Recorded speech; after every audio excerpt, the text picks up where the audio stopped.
যাদের নাম এসআইআর করে বাদ দেওয়া হয়েছে, গায়ের জোরে ডকুমেন্ট ঠিক থাকার পরেও বিচলিত হবেন না, আতঙ্কিত হবেন না, ভয় পাবেন না। আমি আপনাদের কাছে আবেদন অনুরোধ রেখে যাচ্ছি, 4 মে মমতা ব্যানার্জির সরকার তৈরি হবে। জ্ঞানেশ কুমার ফিনিশ, জ্ঞানেশ কুমার ভ্যানিশ, তারপর 1 মাসের মধ্যে আপনাদের ভোটাধিকার মমতা ব্যানার্জির সরকার ফিরিয়ে দেবে। এটা আমাদের প্রতিজ্ঞা, আমাদের শপথ। কেউ বিচলিত হবেন না, কেউ ভয় পাবেন না। আমাদের এটা নির্বাচনী ইস্তাহারে নেই, কিন্তু আমাদের মনের ভিতর রয়েছে। মানুষ যতদিন বাংলায় আছে নিশ্চিন্তে থাকবেন।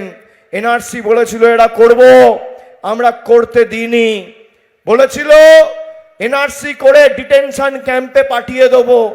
বিজেপি মানেই ডিটেনশন, আর তৃণমূল মানে নো টেনশন।